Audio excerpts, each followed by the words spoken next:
Paul, it's lovely to see you. How are you today? Very good, Maria. Thank you very much for inviting me. This is going to be a pleasure for our listeners. You've got one of the most wonderful voices in the world of speaking. So enjoy, everybody. Enjoy this wonderful voice. So listen, before we get started, in the introduction, we talked about the new P&L concept. Yes. I'd love to understand a bit more about where did it come from? Absolutely. So it initially came from many years ago. I had a marketing and communications agency, a successful one in the mid sort of 2000s. We were subjected at the time to a series of very challenging and unethical actions that sort of took the agency to its knees, and me personally at that point as well. Being a creative at heart, in the middle of all of that, I thought about a new P&L. I thought there's got to be a new way of doing business, a new P&L, one based on principles and leadership, not just profit and loss, so that other businesses wouldn't be subjected to what we had experienced in that moment. And I guess it took me around 4 or 5 years to find a vehicle for this idea. I knew it was a strong idea and I believed in it, but I couldn't find the right vehicle to deliver it. And then somewhere in the dusty back blocks of my brain, the idea of a podcast and the new P&L came together. So I thought I'd dip my toe in the water and see whether it would resonate with the audience. We launched the first few episodes and then it just exploded really from there. We're listened to in 80 countries. We're a top 5% rated podcast, thousands of entrepreneurs and business people. So there's clearly a desire and a resonance in that more purpose-led business and more principles and leadership, and a desire to find businesses led with a new P&L. I like that. Fantastic. Wonderful. And that voice would be wasted if you weren't doing a podcast. That's great. You have to. So in addition to the podcast, you launched the Brand Purpose Institute. And this is all in the last 18 months. Talk to me about the Brand Purpose Institute. So that's really, as you say, it's sort of leveraging off the new P&L podcast, but it also brings together my 30 years of experience in business as a strategist and brand reputation, marketing, and so on. And what we do is essentially we're a culture and management consultancy, and we work with leaders to help them redesign, realign their purpose and place it back at the heart of their business and of their leadership, so it can ultimately feed the operational, the strategic, and the commercial arteries of that business. We want to put it right at the center of that business so people understand why they're there, what they're trying to do, and what their wider role is in society. Fantastic, fantastic. And tell me, because there will be speakers curious to know, and also I don't know which way around it happened, if it was the chicken or the egg, but did speaking lead to the P&L, or did P&L lead to speaking? I think you more or less answered it, because P&L came out of your experience, didn't it, in your business? Correct. So I suppose the speaking came after, didn't it? Is that right? The speaking came after it, and it was really a desire and an opportunity to amplify the message around a new P&L in business. You know, we recognize our place in the world, but we are trying to create a global movement for more principled leadership, more purpose-led business. And the keynote speaking gives us an opportunity to amplify that message en masse, I guess. Fantastic. And you know what? Your timing could not be better, really. It really is needed. The principled leadership is absolutely needed. Yes. Do you think it helps with your speaking that you have more than just a speech, that you're able to do more with an organization than just come in and deliver that keynote? I think it does. And I guess there are two benefits to it, one with the Institute, one with the podcast. So with the Institute, obviously, we have the depth of experience and understanding of how to deliver purpose and principles in that business and how to build up leadership. But with the podcast, we also have the benefit of, well, we're just about at 200 episodes now. So we speak to global leaders from all over the world, many of those who are recognized. So we have the benefit of tapping into their knowledge and bringing that into the business and into the keynote speaking as well. So I think those two sides of it, the conversations we have in the podcast and the experience and the delivery we have through the Institute, really bring a lot of depth into those keynotes. Okay, so we definitely need a new set of leadership characteristics for sure to navigate what we're going through now. And I know that topic forms, the basis of some of your keynotes. It does. Expand a little bit for me on that, the leadership characteristics we need.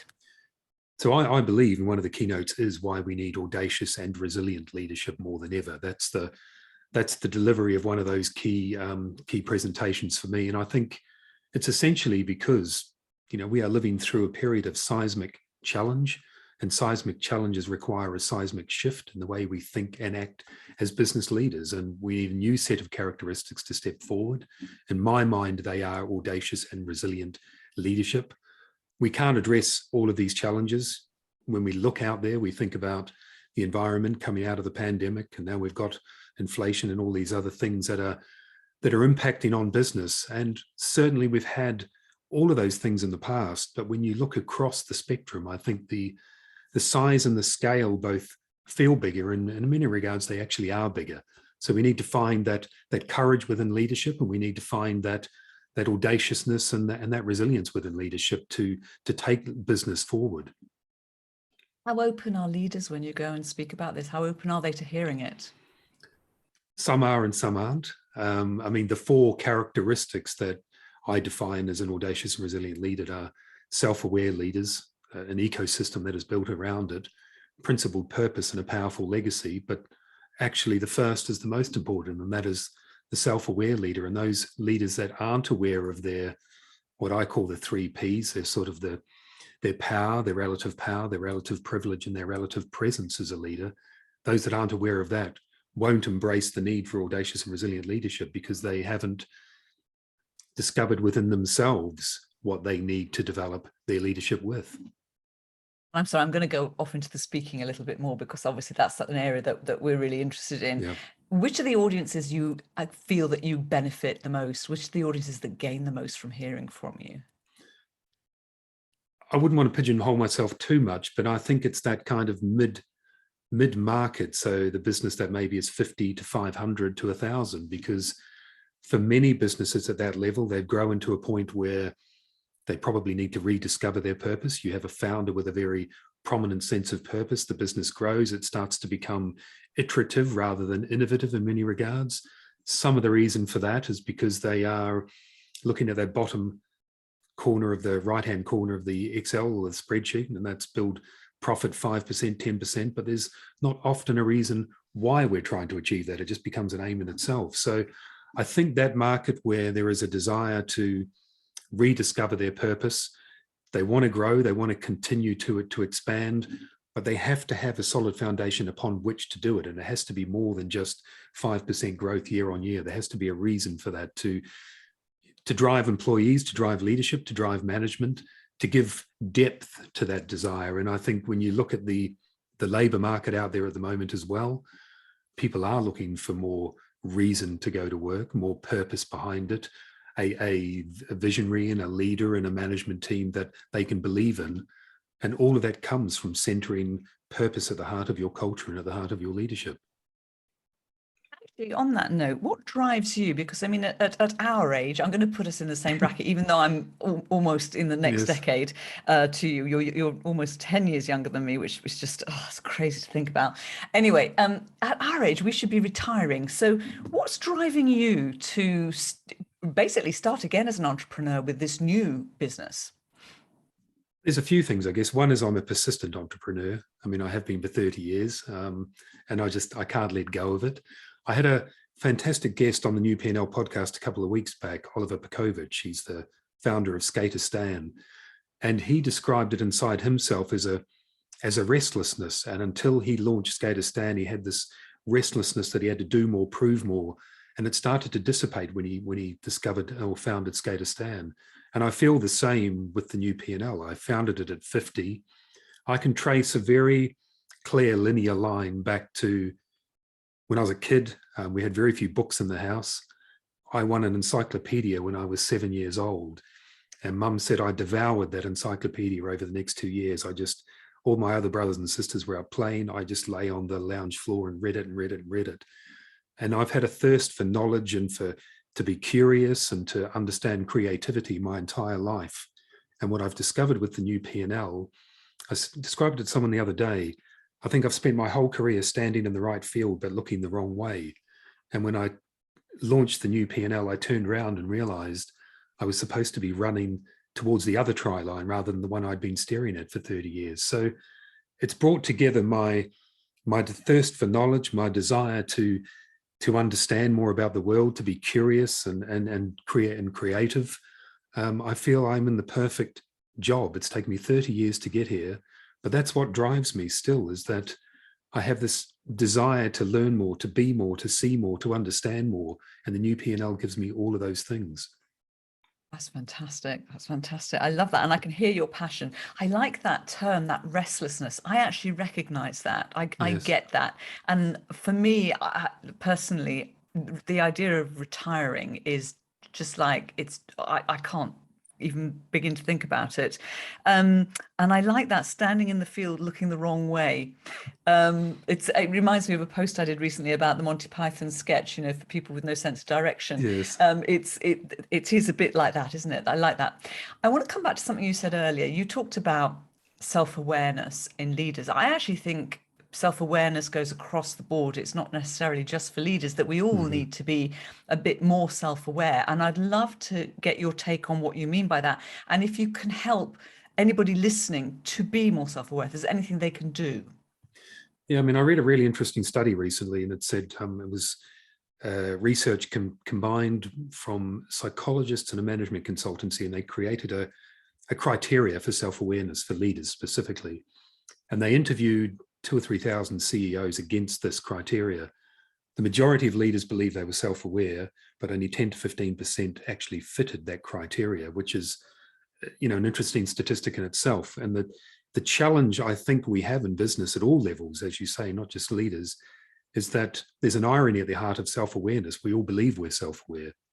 But how do we get to the essence of what self-awareness really is? And I do believe that we have to work with someone external to ourselves that shines a light on the assumptions and the beliefs that we hold as individuals, not just leaders, anywhere in business.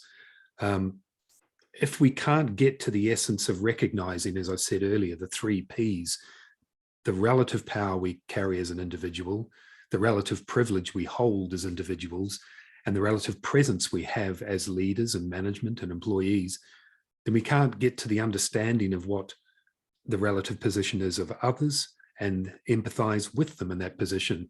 And I think, one of the examples I use in Audacious and Resilient Leadership is so many leaders believe they're having a dialogue, but they're actually having a monologue. They're talking at rather than with employees. And that is, for me, evidence of a lack of self-awareness. So I think we need to work with someone, a coach, a mentor, whoever it happens to be, who's prepared to really test the assumptions we have about what we do in business, how we do it, the effect of our words and actions on others. We can't be more self-aware by ourselves. We have to have someone else shining that light on us. It's like putting a mirror in front of you, isn't Absolutely. it? It's that's a bit scary as a thought, actually. Is it better to do that with somebody that you know well, or is it better to do with somebody you don't know? I think if you're a leader and had a budget, I would do it with both. I would do it with someone who understands you and can shine that light on you with the relative contextual understanding of who you are and what you believe in, and the fragilities you have and the vulnerabilities you have. But I think also someone coming in with a fresh set of ears and eyes who looks at you for who they understand you are without any contextual relevance would be positive as well. So I think if the budget is there for management and leaders to have 2 mentors, I think it should be someone who does understand you and someone has no experience of you. Great idea. Okay, food for thought. Brilliant.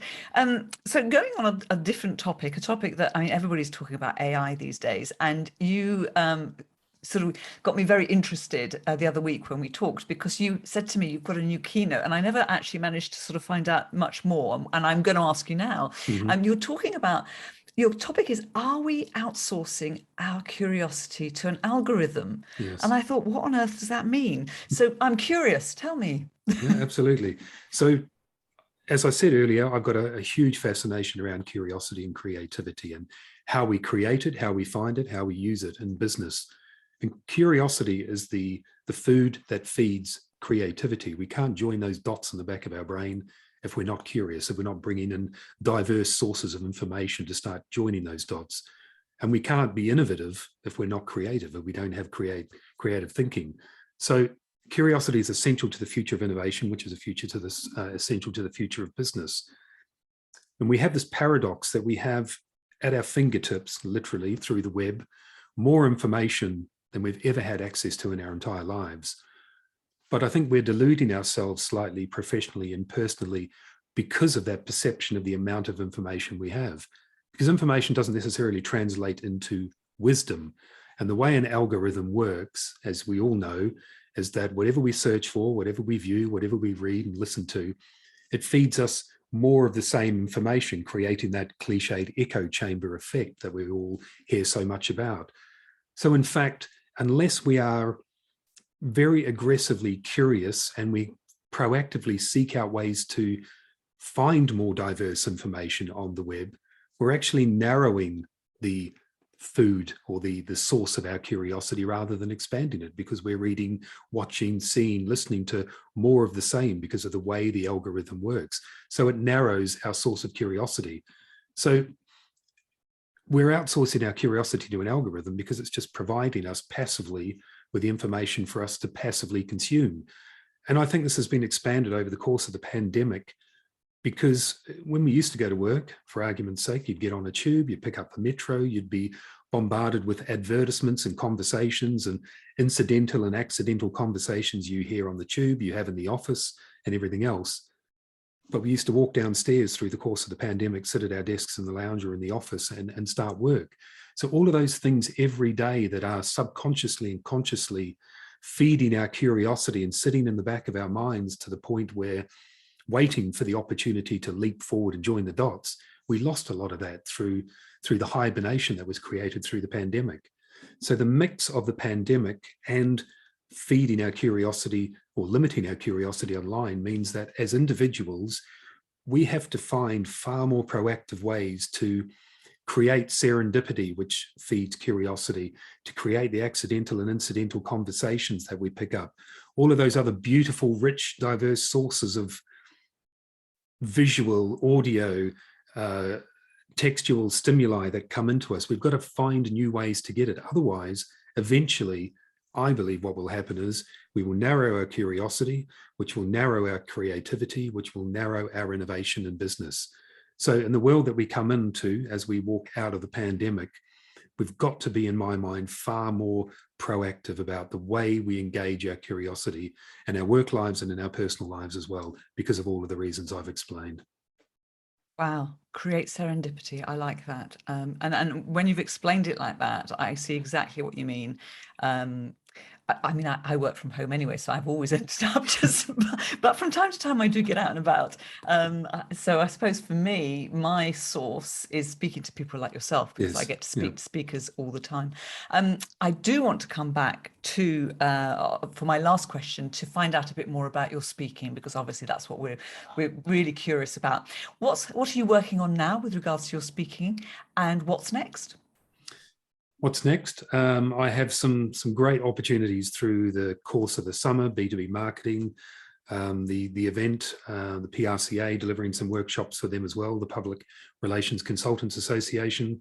Just come off London Tech Week, which was fantastic, moderating conversations there. And that was fascinating in itself. Two events that have been really interesting this year for me so far, London Tech Week and the AI World Festival in Cannes, which I moderated at as well. And again, going back to that previous point on the algorithm, really, really interesting conversations around where AI is going, how it's going to influence every element of work. They talked about creativity, they talked about the importance of ethics, but not everyone really had an answer as to how we embed creativity in business and how we embed an ethical approach to AI. So the second half of the year, I'm doing a lot more work in my keynotes around understanding the ethical approach to AI, how we develop creativity in business, and that'll be a couple more that'll come off the back of the curiosity keynote as well. But those are the key focuses for me for the second half of the year. How we develop leadership, audacious and resilient leadership, how we build out our curiosity, natural sense of curiosity and creativity in business, and how we build a more ethical approach to technology and AI and what that looks like in business. That sounds like a really good plan. Three really required and needed areas of topics for businesses, for sure. Paul, thank you so much for your time. I hope it wasn't too painful for you. No, I loved it. Thank you very much. Thanks for your time. Lovely, wonderful. And thank you for listening to Speaking Business Podcast. I hope you enjoyed this episode. And if you did, please leave a rating on Apple Podcasts, tell your friends, share it. And until next time, I've been Maria Franzoni. Bye-bye for now.